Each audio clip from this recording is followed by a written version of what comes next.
오늘 말씀으로 당신은 하나님의 큰 용사입니다. 하나님의 위대한 일에 도전하세요 라는 말씀의 제목으로 함께 은혜 나누고자 합니다. 독일에 나이가 많은 교장 선생님 한 분의 일화가 있습니다. 이 교장 선생님은 아침마다 아이들이 공부하고 있는 교실에 들어가서는 언제나 자신이 쓰고 있는 모자를 벗고 또 예의를 갖추어서 그 어린 아이들을 향하여 허리를 굽혀 항상 인사했다고 합니다. 사람들이 인사를 받아야 될 위치와 인사를 받아야 될 아이들을 향해서 허리를 굽혀 인사하니까 왜 자꾸 그렇게 하시냐고 물었습니다. 그때 이 교장 선생님이 이렇게 말했다고 합니다. 이 아이들 중에 장차 어떤 사람이 나올지 모르기 때문에 내가 그들을 위하여 허리를 굽힙니다 라고 말했다는 거예요. 이 아이들 중에 장차 어떤 아이가 나올지 모릅니다. 이 교장 선생님 말은 옳았습니다. 먼 날 그 아이들 가운데 그 유명한 종교개혁자 마틴 루터가 나온 것입니다. 우리 옆에 있는 분 바라보면서 한번 축복했으면 좋겠습니다. 오늘 말씀의 제목 그대로 한번 축복했으면 좋겠는데요. 당신은 하나님의 큰 용사입니다. 하나님의 위대한 일에 도전하세요. 인사하는데 옆 사람이 아유 저분은 뭐 나이도 많으시고 저분은 뭐 근력도 없고 저분은 보니까 성령 충만하지도 않고 저분은 보니까 뭐 하나님 말씀도 안 읽는 것 같은데 무슨 하나님의 큰 용사입니까? 아니요. 지금의 모습이 아니라 장차 하나님께서 저와 여러분의 인생 가운데 하나님의 큰 용사를 사용할 수 있다는 사실 믿고 축복했으면 좋겠습니다. 그리고 내가 그렇게 하나님께 용사로 사용되지 못한다 할지라도 옆 사람만은 그렇게 사용되어야 되잖아요. 그렇지 않습니까? 우리 앞뒤에 계신 분을 바라보면서 당신은 하나님의 큰 용사입니다. 하나님의 위대한 일에 도전하세요. 축복합니다. 당신은 하나님의 큰 용사입니다. 하나님의 위대한 일에 도전하세요. 네. 그렇게 쓰임받을 수 있기를 바랍니다. 오늘 말씀은 지극히 평범하고 너무나 평범한 나머지 정말 소심하게 인생을 살아가는 한 사람에 대한 이야기입니다. 그가 누구냐면 농부 기드온입니다. 그의 직업이 뭐라고요? 농부예요. 그런 그가 하나님께서 그를 불러서 이스라엘의 사사로 세우시는데 그가 미디안 군대 13만 5천 명을 상대하여서 승리합니다. 농부가 잘 훈련된 미디안 군대 13만 5천 명을 상대하여 승리하는데 오늘 말씀 25절은 이렇게 시작합니다. 같이 한번 읽어볼까요?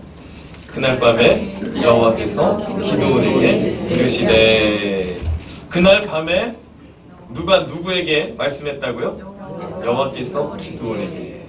그러니까 기드온에게 말씀을 하는데 그날 밤이랍니다. 시간은 밤이에요.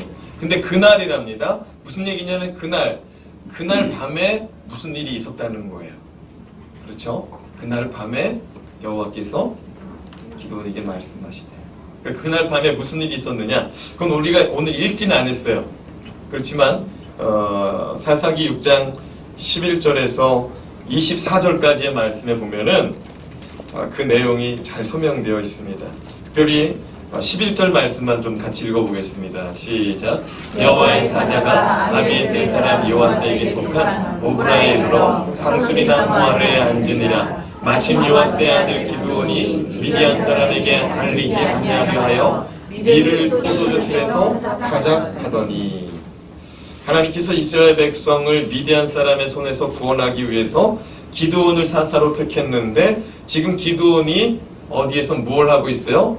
밀을 타작하는데 어디에서 타작해요? 포도주 틀에서 타작한답니다.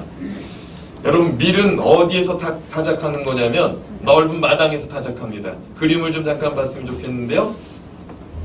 여러분 보통 밀은 그 넓은 마당에서 이거 순서가 바뀌었어요? 네, 더 한 번 앞으로 한 장 더 앞으로 보면은요 이게 보통 전형적인 우리 밀 추수하고 타작하는 장면입니다. 우리 시골에서 살았던 분들은 다 아실 거예요. 보통 타작은 그 논이나 밭에서 그렇게 합니다. 아니면 마당이 넓은 집은 그 추수한 것을 마당으로 옮겨가지고 타작을 합니다. 왜냐면은 이거 타작하는 가운데 먼지가 엄청나게 발생하거든요.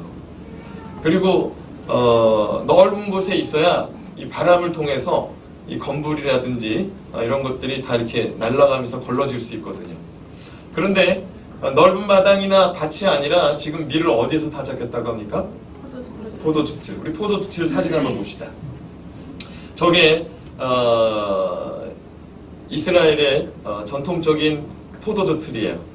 그러니까 포도주틀이 뭐 다른 게 아니에요. 웅덩이를 파놓고 또 그 앞에 구멍을 내가지고 또 작은 웅덩이, 또 그 앞에 또 길을 내가지고 작은 웅덩이 이렇게 만들어 놓고 제일 큰 웅덩이에다가 포도를 넣어놓는 겁니다. 그러고 나서 그 포도 웅덩이를 발로 밟는 거예요. 발로 밟는 거예요. 발로 밟으면 어떻게 되겠어요? 그게 껍질이 다 이렇게 으깨지면서 또 알맹이가 으깨지면서 이렇게 나가지 않겠습니까? 나가는 거예요. 나가는 과정 속에 건더기가 저 웅덩이를 거치면서 저게 걸러지는 거예요. 그럼 맨 마지막에 웅덩이는 뭐만 남겠어요? 포도 진액만 남는 거예요. 저 포도 진액을 그릇으로 담아가지고 가죽 포대에다가 넣고 그것을 묶어놓으면 뭐가 되냐면은 포도주가 되는 거예요. 자, 또 사진 한 장 보면은요, 지금도 저렇게 저 중동 지역에서는 지금도 저렇게 전통 방식으로 저렇게 포도주를 내려 마시는 그런 동네들이 있습니다. 그래서 사실 보면은요, 저거는 포도주 틀은 보통 집에 있어요. 왜냐면 저 포도주 틀은 어떻게 보면 바람이 없는 곳에서 이물질이 들어가지 않는 곳에서 저런 것을 이렇게 해서 먹어야 되기 때문에. 근데 집 안에서 지금 뭘 타작하고 있어요? 밀을 타작하고 있어요. 왜 그렇게 하느냐면은 미디안 군대가 우리가 지난 시간에 살펴본 대로 우리 미디안 군세가 파종할 때하고 추수할 때 두 번 찾아오는데 파종할 때는 자기네 동물들을 다 데리고 오는 거예요. 소, 낙타, 나귀, 염소, 양 다 데리고 와서 씨 뿌린 밭에 끌고 와가지고 이스라엘 백성이 씨 뿌린 밭에 끌고 와서 그걸 다 파먹게 하는 거예요.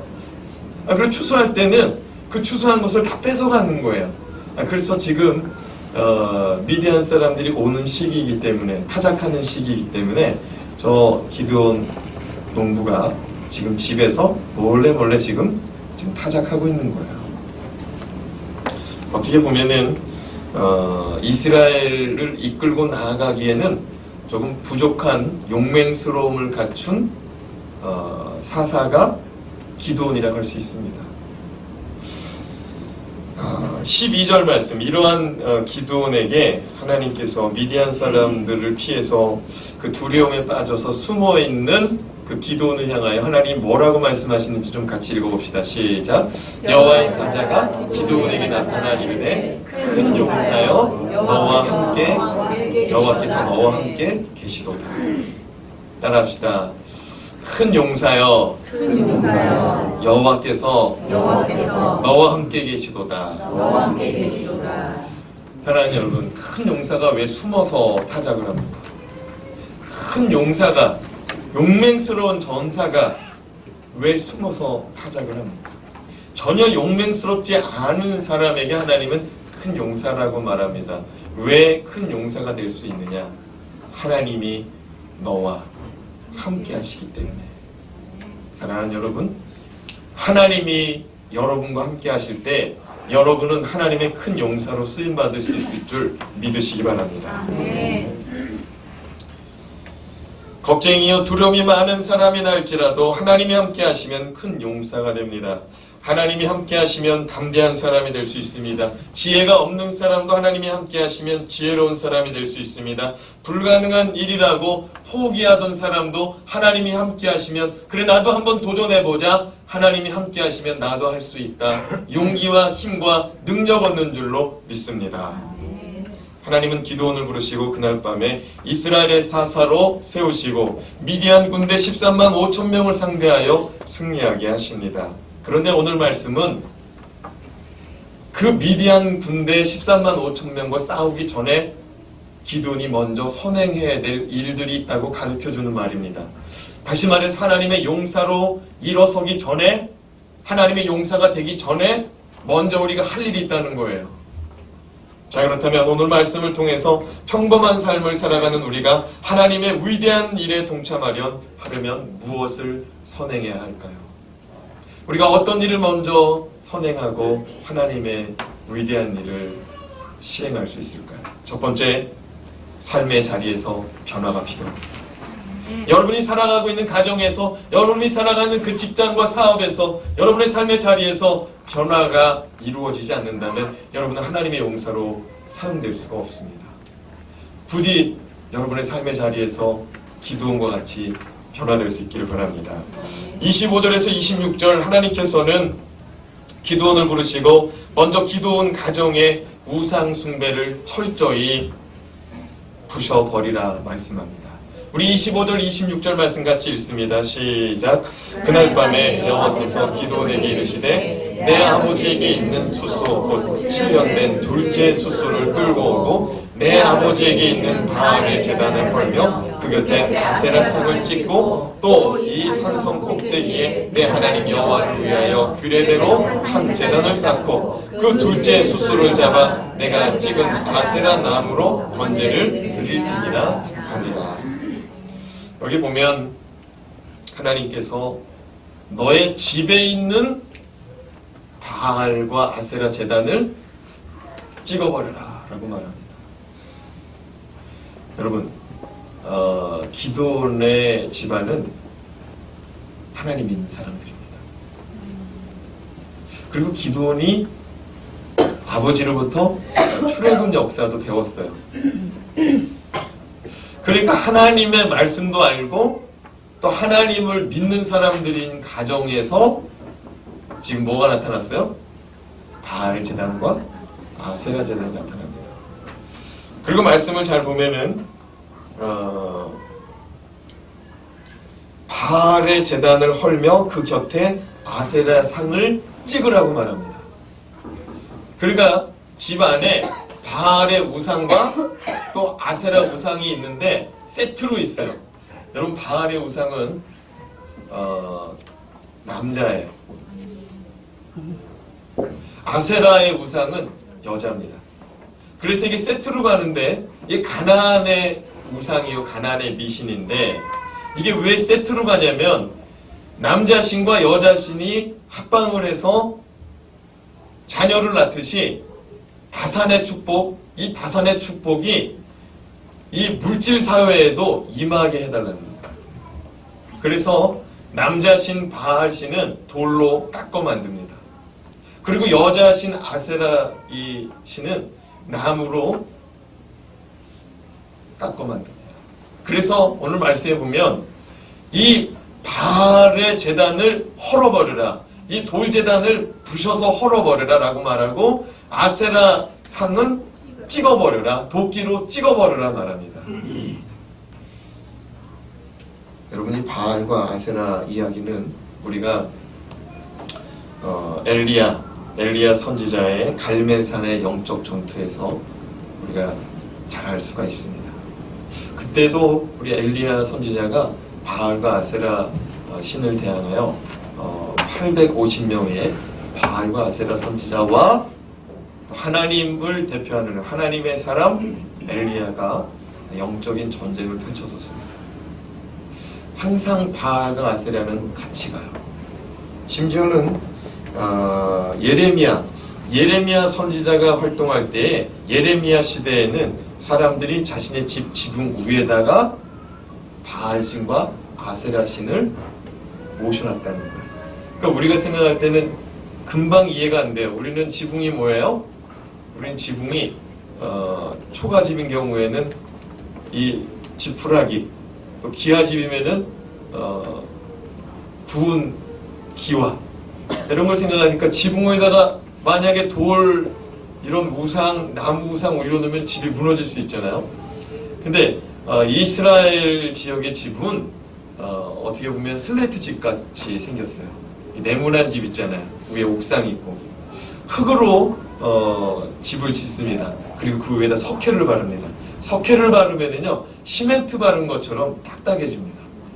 그래서 그 옥상 위에다가 그 제단을 설치하고 거기다가 제사를 지내고 절을 하고, 하나님 믿는 사람들이 그렇게 신앙생활을 했습니다. 그렇게 한 이유는 딱 하나예요. 축복받았으면 좋겠다는 거예요. 하나님을 믿으면서도 세상 방법으로 내가 축복받고 잘 살았으면 좋겠다는 거예요. 하나님으로부터도 복을 받고 세상의 방법으로도 복을 받고 살아가기를 원하는 하나님 백성들의 모습. 하나님이 하나님한테 사용되기를 원하는 사람, 하나님 말씀하십니다. 우상을 철저히 부셔버려라. 세상 가운데서 세상의 방법으로 살고 있는 것들을 철저히 끊어버릴 때 하나님의 사람으로 사용될 수 있다고 말합니다. 여러분, 하나님께서 우리 기드온에게 말씀합니다. 바알 제단을 헐어버리고 아세라 상을 찍어버려라. 그래서 기드온이 하나님 앞에서 그 일들을 행합니다. 27절 말씀인데요. 같이 읽어보겠습니다. 27절 시작. 이에 기드온이 종 10사람을 데리고 여호와께서 그에게 말씀하신 대로 행하되 그의 아버지 가문과 그의 성읍 사람들을 두려워함으로 이 일을 감히 낮에 행하지 못하고 밤에 행하니라. 하긴 해요. 하긴 해. 근데 언제 해요? 밤에. 왜요? 두려워서. 하나님이 부르셨어요. 근데 아직도 큰 용사로 일어섰어요? 안 일어섰어요? 아직도 안 일어났어요. 하나님이 그에게 분명히 큰 용사라고 말하고 내가 너와 함께하고 있다고 말하는데 큰 용사로 아직 일어서지 못한 거예요. 왜냐하면 여러분, 우리도 예수 그리스도를 믿었어요. 예수 그리스도를 믿으니까 여러분의 인생이 천지개벽하죠. 여러분이 기도하면 모든 게 다 이루어지고, 잠자면 하나님이 나에게 말씀해 주시고, 환상으로 열어주시고, 걸어가도 하나님이 나에게 말씀해 주시고, 그렇죠? 그렇지 않다는 거예요. 그렇지 않다는 거예요. 기드온이 하나님의 말씀을 들었어요. 너는 큰 용사라. 너는 하나님이 함께하는 사람이다. 너는 하나님이 함께함으로 너는 하나님의 큰 용사가 될 것이다. 말씀을 들었어요. 근데 좌우를 살펴보니까 아무것도 안 바뀌는 거예요. 아버지도 그대로 있고 동네 사람들도 그대로 있고, 근데 그들 모두가 다 똑같은 삶을 살아가고 있는 거예요. 바뀐 거는 나밖에 없어요. 하나님 음성 들은 거밖에 없어요. 사랑하는 여러분, 그렇지만 기드온이 하나님 말씀에 순종하고 밤에 10명의 사람들을 데리고 와서 도끼로 다 깨부십니다. 다 깨부셔요. 여러분, 이건 어쩌면 신앙 고백인 거예요. 내가 이제부터는 하나님만 따르겠다는 거예요. 전에는 하나님도 따르고 바알도 따르고 아세라도 따랐지만 지금 이제부터는 바알과 아세라를 깨버리고 누구만 따르겠다고요? 하나님만 따르겠다는 거예요. 일종의 커밍아웃입니다. 사람들 앞에서 자기가 하나님만 따르겠다고 선언하는 거예요. 마치 침례 받을 때 보통 일반 장로교에서는 세례라고 말하지만 침례 받음으로 우리가 하나님의 사람으로 살아가기로 고백하는 거잖아요. 많은 사람들 앞에서. 물속에 잠김으로 예수 그리스도와 함께 십자가에 못 박혀 죽고 물 위로 올라옴으로 부활하신 예수 그리스도를 믿음으로 그 예수 그리스도를 믿는 신앙의 삶을 살아가겠다고 사람들 앞에서 고백하듯이 하나님은 기드온에게 요구하는 겁니다. 너의 집에 있는 우상을 다 부셔버려라. 네가 믿고 따랐던 우상을 다 부셔버리고 끊어버려라. 사랑하는 여러분, 기드온이 그렇게 제단을 헐어버립니다. 그리고 날이 밝기 전에 얼른 집으로 도망갑니다. 왜요? 두려워서. 아침에 일어나서 사람들이 바알과 아세라 제단에게 예배하러 제사하러 올라왔습니다. 깜짝 놀랐습니다. 왜요? 다 부서지고 없어졌어요. 그리고 거기에는 하나님이 명하신 대로 너희 아버지의 둘째 소, 7년 된 둘째 소를 제물로 바쳐라. 7년이라는 말은 완전하다는 뜻입니다. 성경에서 7은 완전수예요. 그러니까 하나님께 드리는 제물로 완전한 상태의 그 소를 그 바알의 제단, 아세라 제단 지고 그 위에다가 하나님의 뜻대로 제단을 세우고 아세라 목상 나무로 불태워서 그 제물을 불살라서 하나님께 예배해라. 그 밤에 제단을 헐고 제단을 다시 세우고 제물을 불태워서 그렇게 예배한 흔적이 보입니다. 근데 그 흔적을 보니까 누구의 소가 있냐면 기드온의 아버지 요아스의 소가 있는 거예요. 그 사람들이 누구의 집을 쫓아갔겠습니까? 요아스의 집에 쫓아갑니다. 요아스의 집에 쫓아가서 기드온을 내놓으라고 말합니다. 기드온을 내놓으라고 말해요. 왜요? 네가 하지 않았으면 네 아들이 했다는 거예요. 사람들은 혼란에 빠졌습니다. 왜냐하면 축복이 어디로부터 오냐면은 물론 하나님으로부터도 오지만 바알과 아세라가 지금 축복을 주고 있는데 지금 바알과 아세라를 끊어버리니 지금 경기도 안 좋은데 미디안 사람들이 파종할 때 뺏어가고 또 추수할 때 뺏어가기 때문에 손에 쥔 돈이 없는데 손에 쥔 물질이 없는데 지금 이런 상황에서 바알과 아세라의 축복을 끊어버려 책임을 지어야 된다는 거예요. 그래서 기드온을 죽이겠다는 거예요. 근데 여러분, 기드온의 아버지가 이런 놀라운 말을 합니다. 무슨 말을 하냐면 만약 바알 신이 살아있다면 내 아들이 바알 신과 싸운 것이다. 내 아들이 바알 신을 쳐 부셨다면 바알 신이 만약 살아있다면 바알 신이 기드온을 공격할 것이다. 그러니까 너희가 죽이지 말고 놔둬보자는 거예요. 사랑하는 여러분, 기드온의 아버지는요, 이 우상숭배 재단을 관리하던 사람이었습니다. 근데 기드온이 믿음으로 세게 나가니까 아버지가 돌아서는 거예요. 아버지가 지금 돌아섰어요. 사랑하는 여러분, 가정 가운데 한 사람이 믿음으로 바로 서면은요, 가정이 돌아오는 줄로 믿으시기 바랍니다. 주님 말씀이 이런 말씀 있잖아요. 주 예수를 믿으라. 그리하면 너와 내 집이, 너와 내 가정이 구원을 얻으리라.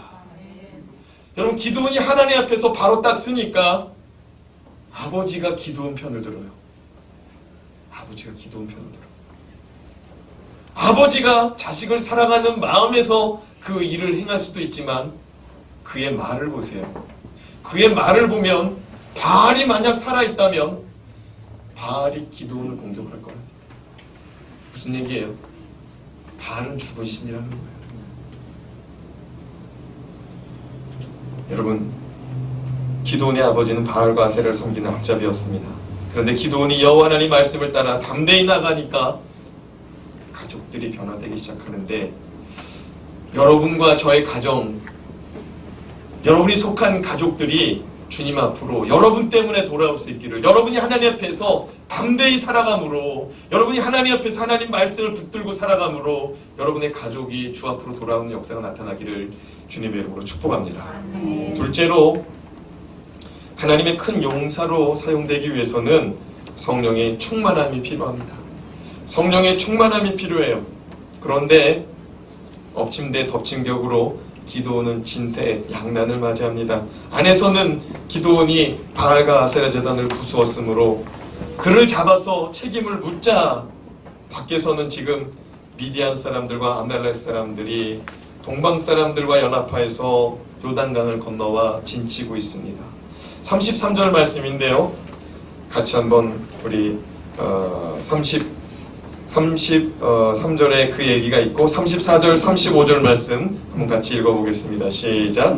여호와의 영이 기드온에게 임하시니 기드온이 나팔을 불매 아브이살이 그의 뒤를 따라 부름을 받으니라. 기드온이 또 사자들을 온 므낫세에 두루 보내매 그들도 모여서 그를 따르고 또 사자들을 아셀과 스불론과 납달리에 보내매 그 무리도 올라와 그를 영접하더라.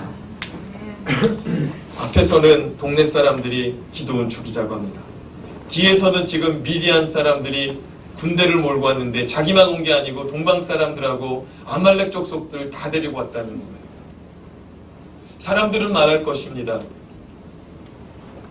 아세라 제단 부셔도 그래. 바알 제단 부셔도 그래. 당신이 예수 믿어서 그래. 당신이 예수 믿지 않았으면 이런 일이 없었을 거야. 당신이 하나님 말씀대로 살아가겠다고 고집부리지만 안 해도 우리에겐 이런 일이 찾아오지 않을 거야.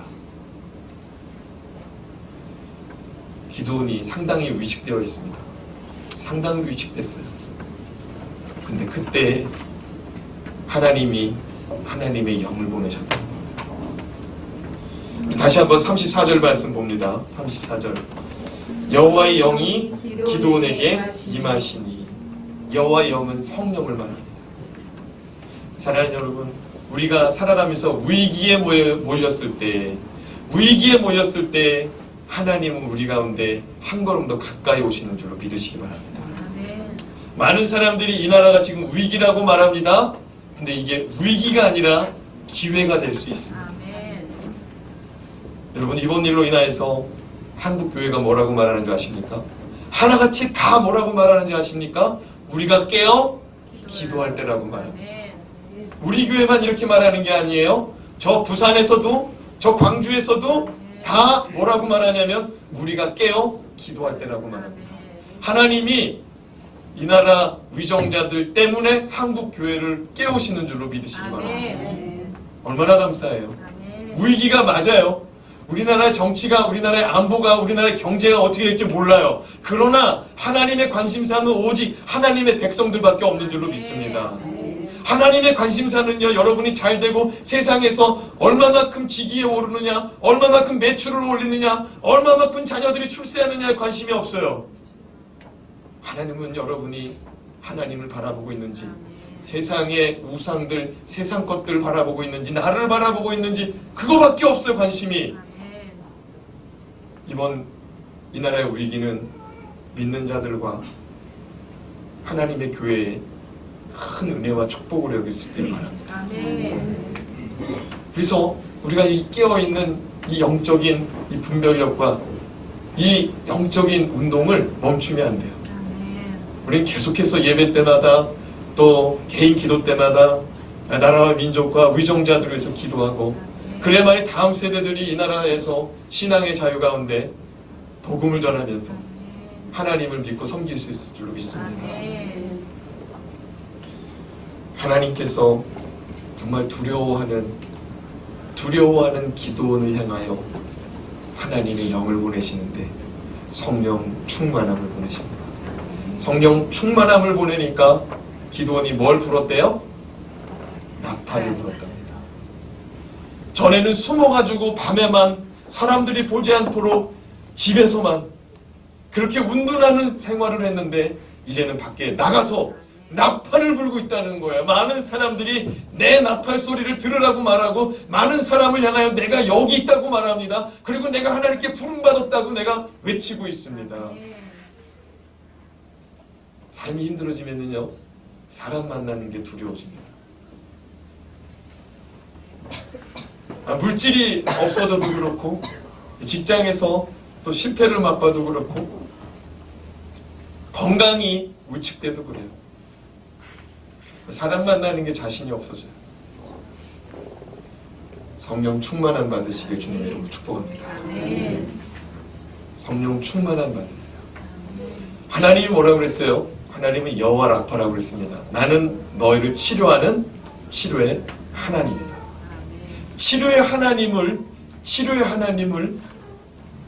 바라보는 자, 하나님의 치유의 은혜가 임할 줄로 믿습니다. 성령 충만해지면은요, 세상에서도 담대해져요. 아멘.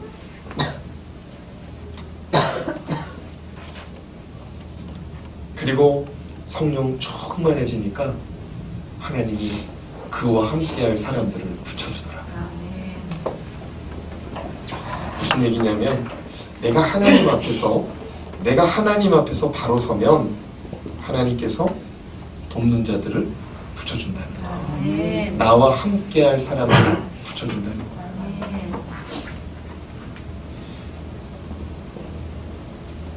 여러분, 우리 함께 교회의 구성원으로 이루고 있다는 것이 무엇입니까? 내가 어떤 일이 있을 때 누군가가 나를 위해서 기도해 줄 수 있는 것, 아멘. 내가 어떤 일이 있을 때 세상 사람들을 나를 인정하지 않고 나를 받아들이지 않더라도 우리 교회에 있는 하나님의 백성들, 성도들끼리는 받아줄 수 있는 것. 아멘.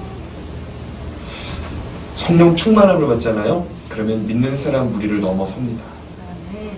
여기 지금 말씀에 보면은 아셀 지파, 스불론 지파, 납달리 지파, 이 사람들이요 옛날에 드보라가 가나안의 야빈왕과 싸우자고 할 때 동참하지 않은 족속들이에요. 근데 기드온이 성령 충만함 받으니까, 그리고 나팔을 불고 외치니까 이 지파들이 깨어가지고 일어나가지고 돕겠다고 나오는 거예요. 전에는 하나님께서 말씀에도 동참하지 않더니 기드온이 성령 충만해지니까 기드온의 나팔 소리, 기드온의 그 메시지를 듣고 나오는 거예요. 저는 저와 여러분이 성령 충만함 속에서 생활할 수 있기를 바랍니다. 아멘. 그래서 여러분과 함께하는 사람들이 넘쳐나길 바라요. 아멘. 가정에서도 여러분과 함께하는 가족들이 나타나길 바랍니다. 아멘. 학교에서도 여러분과 함께하는 사람, 직장에서도, 사업장에서도 여러분과 함께하고 여러분의 일에 동참하고자 하는 사람들이 넘쳐나길 바랍니다. 아멘. 성령 충만하면 그런 지혜가 생기고 또 그들에게 꼭 필요한 말, 그들의 마음을 감동시킬 수 있는 말과 지혜가 생겨요. 아멘. 마지막으로 하나님의 부르심에 확신이 필요합니다. 하나님의 부르심에 확신이 필요해요. 기드온은 사실 겁쟁이에 두려움이 많고 소심하고 조심스러운 인물이었습니다. 사사기 6장 17절 이하의 말씀에 보면 하나님께서 벌써 기드온을 부르시고 여호와 하나님이 맞으시면 제가 제사를 드릴 테니 기다려달라. 내가 하나님이 맞다면 하나님을 위하여 집에 가서 내가 제물을 준비하겠다. 여기 잠깐만 기다려달라는 거예요. 그리고 집에 가서 그가 밀가루로, 고운 밀가루로 반죽을 해가지고 무교병을 만들고 또 집에 있는 고기 한 근을 끊어다가 국을 만들어가지고 들고 옵니다. 그 여호와 사자에게 이거 드시라고 대접하려고 가지고 옵니다. 그랬더니 그 여호와의 사자가 이렇게 말합니다. 거기 바위 위에다가 그 무교병 떡을 올려놓고 국은 거기다가 부어라. 그래서 기드온이 무교병을 그 바위에다 올려놓고 국을 붓습니다. 그러니까 여호와의 사자가 들고 있던 지팡이로 그 바위, 그 무교병을 가리키면서 막대기를, 지팡이를 댑니다. 그때 불이 활활 타오르는 거예요. 활활 타오르는 거예요. 여러분, 재물에 불이 붙는 거는요 하나님의 임재를 상징합니다. 기드온이 깜짝 놀라가지고 내가 여호와 하나님을 봤다고 말합니다. 큰일 났다고 말합니다. 내가 하나님의 얼굴을 봐서 지금 내가 죽게 되었다고 말합니다. 하나님이 그때 뭐라고 그러냐면 여호와 샬롬이라고 말합니다. 샬롬이 뭐예요? 평안입니다. 너에게 평안이 있기를 원한다라고 말합니다. 두려워하는 그 기드온에게. 그러니까 기드온은 벌써 하나님을 경험했습니다. 하나님의 임재를 경험했고 하나님의 말씀도 경험했습니다. 그런데 오늘 36절 말씀에 보면 기드온이 또 뭐라고 말하냐면 정말 나를 통해서 구원하시려면, 정말 나를 통해서 이스라엘 백성들을 구원하시려면 나에게 증표, 사인을 좀 보여달라고 말합니다. 우리 36절에 37절 말씀 읽어보겠습니다. 시작. 기도원이 하나님께 여쭈되 주께서 이미 말씀하신 같이 내 손으로 이스라엘을 구원하시려거든 보소서. 내가 양털 한 뭉치를 타작마당에 두리니 만일 이슬이 양털에만 있고 주변 땅은 마르면 주께서 이미 말씀하신 같이 내 손으로 이스라엘을 구원하실 줄을 내가 알겠나이다. 여러분, 기도원이 많이 변했습니다. 하나님을 믿기는 믿는데 내가 의심 많은 사람이고 내가 믿음이 부족한 사람이니까 하나님 말씀이 정말 사실이라면 내 기도에 응답을 해달라고 말합니다. 내가 양털을 하나 준비할 테니까 하나님께서 정말 나에게 이스라엘의 사사로 부르셨다면 내가 미디안과 싸우겠습니다. 그런데 내가 그냥 나가면 내가 또 믿음이 없어 뒤로 물러설 수가 있으니까 확실한 증거를 보여달라는 거예요. 그 증거가 뭐냐면 이 양털 뭉치에다가만 이슬비를 내려달라는 거예요. 그리고 이 양털 주변에는 안 내리게 해달라는 거예요. 그래서 자고 일어나 보니까 어떻게 됐어요? 그 양털에만 비가 내리고 그 주변에는 말라 있어요. 자, 그러면은 보통 사람이라면 하나님 감사합니다. 이제 알겠습니다. 그러잖아요. 근데 요 기도원이 뭐라고 그래요? 이번에는 반대로 해달라는 거예요. 어떻게 해요? 양털에는 비가 안 내리고 바깥에만 내리게 해달라는 거예요. 어떻게 보면 하나님을 테스트하는 것 같아요. 근데 기도원에게는 정말 중요한 일이에요. 왜냐면 자기는 겁쟁이거든요. 자기는 지금 대인기피증이 있거든요. 그리고 자기는 지금 너무나 소심한 가운데 있거든요. 그렇기 때문에 하나님이 확실하게 나를 보여주지 않으면 난 나갈 수 없다는 거예요. 그리고 14만 5천 명 앞에서 내가 목숨을 걸 수 없다는 거예요. 근데 하나님이 정말 나를 부르셨다면 그게 내한테 사인이 있다면은 가겠다는 거예요. 근데 중요한 게요. 이 말씀 다시 보세요. 이 말씀 다시 보면 36절 37절 다시 보면은 그 양털 뭉치를 어디에다 갖다 놨답니까? 타작마당. 아까 뭐라 그랬어요? 타작마당에서 타작하지 않고 어디서 했다고 그랬어요? 포도주 틀이죠. 무슨 얘기예요? 기도원이 지금 하나님을 믿는다는 거예요. 그래서 지금 삶이 좀 변화됐어요. 아세라상, 바알상 깨버리고 나서 믿음이 더 생겼어요. 그래서 하나님 앞에 기도하는데 사람들 앞에 나가서 하는 거예요. 지금 넓은 들판에서 하는 거예요. 많이 변했어요. 그런데도 하나님께 요구합니다. 하나님이 그 기도 들어주셨습니까? 안 들어주셨습니까? 들어주셨어요. 사랑하는 여러분, 기도원이 왜 자꾸 이런 요구를 하나님께 할까요? 하나님이 맞으시면 여기 잠깐 기다리세요. 제가 집에 가서 재물을 준비하겠습니다. 밀가루 반죽에 떡이랑 국 가져왔어요. 하나님이 지팡이로 불을 붙였어요. 그럼 됐잖아요. 그리고 하나님이 말씀했어요. 너는 큰 용사다. 내가 너와 함께함으로 너는 큰 용사다. 그럼 됐잖아요. 근데 또 요구해요. 양털에, 안에다가, 밖에다가. 왜 그러냐면 하나님이 함께 하시면 확신을 얻고 싶습니다. 확신. 여러분 신앙생활하면서 하나님의 살아계심에 확신을 경험할 수 있기를 주님의 이름으로 축복합니다. 하나님을 만난 사람, 하나님을 경험한 사람, 영적으로 하나님을 체험한 사람은 뒤로 물러나지 않습니다. 하나님 버리지 않습니다. 여러분은 하나님과 지금 무슨 체험이 있었습니까? 정말 하나님을 경험하는 사람 되시기 바랍니다. 하나님은 날마다 우리를 향하여 함께 하시는데 인생의 위기 가운데는 더 가까이 오시는 분인 줄로 믿으시기 바랍니다. 하나님이 여러분과 가까이 하십니다. 저는 고3 때 하나님께 부름받았습니다. 아니 정확히 엄밀히 말하자면 우리 담임 목사님한테 부름을 받았어요. 고3 1학기 중반 한 4월쯤 됐을까요? 목사님이 사택으로 좀 오래요. 그래서 제가 이제 사택으로 갔어요. 근데 목사님이 그러시는 거예요. 너는 앞으로 신학교를 가야 되겠다는 거예요. 난 한 번도 신학교, 한 번도 주의 일은 생각해 본 적이 없는 사람이고 또 그걸 준비하면서 살아가는 사람도 아니에요. 근데 너가 신학교를 갔으면 좋겠대요. 그러면서 딱 한 말씀 하셨어요. 신학교에 가는 사람은 딱 두 종류의 사람인데 하나는 맞고 가는 사람, 하나는 안 맞고 가는 사람. 하나님한테 맞고 갈래 안 맞고 갈래 그러시는 거예요.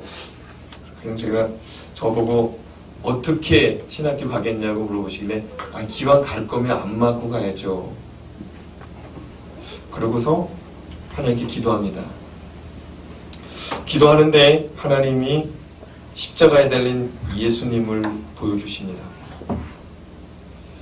십자가에 달리신 예수님이 나를 이렇게 물끄러미 쳐다보는 거예요.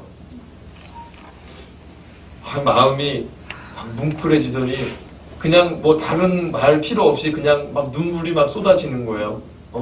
그러면서 내 마음에 이런 생각이 드는 거예요. 그래, 인생이 한번 왔다 가는 인생인데 하나님이 정말 나를 부르셨다면 내가 하나님을 위해서 일하는 인생이 되는 것도 좋겠다.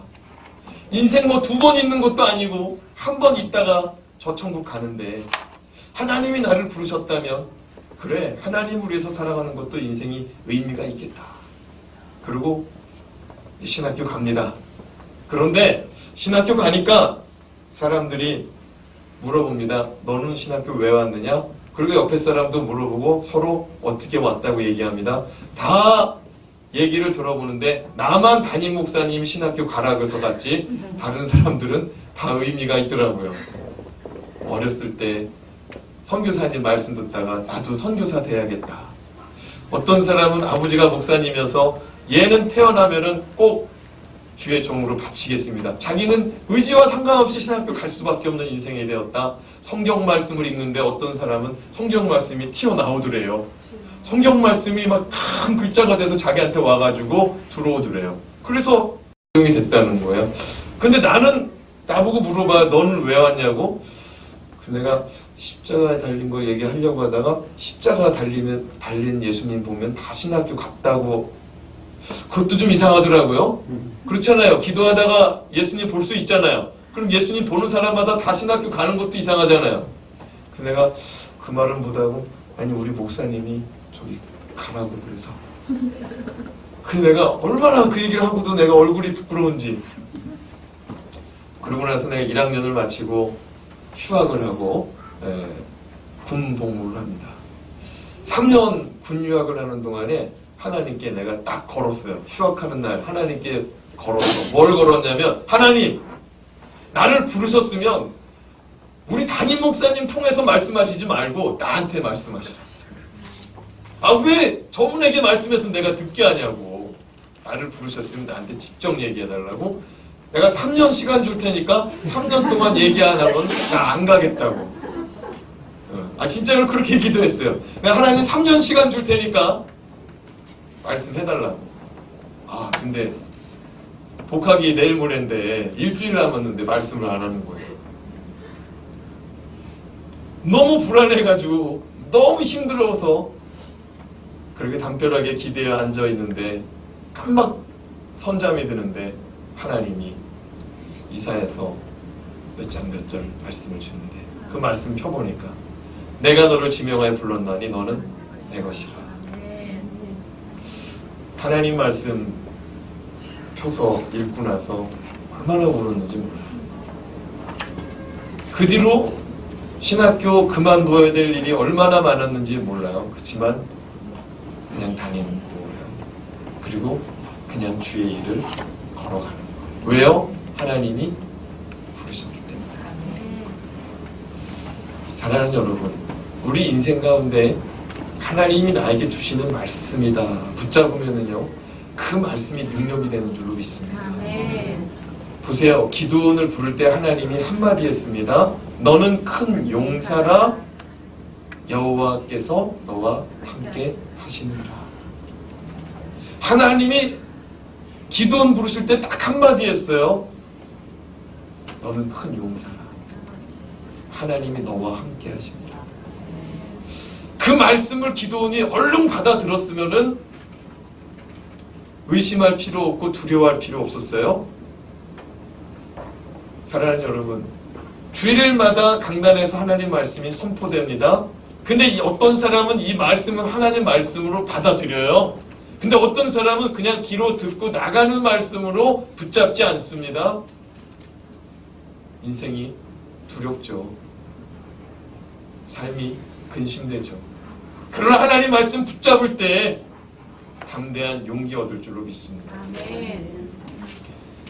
따라합시다. 나는 나는 큰 용사라. 큰 용사라. 하나님이 하나님이 나와 함께 하시니 나와 함께 하시니 나는 큰 용사라. 나는 큰 용사라. 믿습니까? 아멘. 여러분, 하나님이 함께 하시면 우리 그리스도인들 하나님의 용사요 그리스도의 군사 되는 줄로 믿습니다. 아멘. 하나님 앞에서 성령 충만하시길 바랍니다. 아멘. 하나님 앞에서 삶의 변화가 일어나길 바랍니다. 아멘. 특별히 삶의 모든 영역에서 정말 주님의 주권을 인정하는 주의 백성들 되시기 바랍니다. 아멘. 여러분, 인생의 주인이 누구십니까? 하나님. 하나님이십니다. 아멘. 여러분의 자녀가 누구의 것입니까? 하나님 것입니다. 여러분의 물질이 누구의 것입니까? 하나님의 것입니다. 여러분의 생명이 누구의 것입니까? 하나님의 것입니다. 여러분의 삶의 지금 자리, 여러분의 집, 직장, 사업장 누구의 것입니까? 하나님의 것입니다. 하나님을 인정하는, 여호와 하나님을 인정하는 신앙 되시길 바랍니다. 아멘. 그것이 하나님의 용사로 쓰임받는 시작입니다. 아멘. 기도하겠습니다.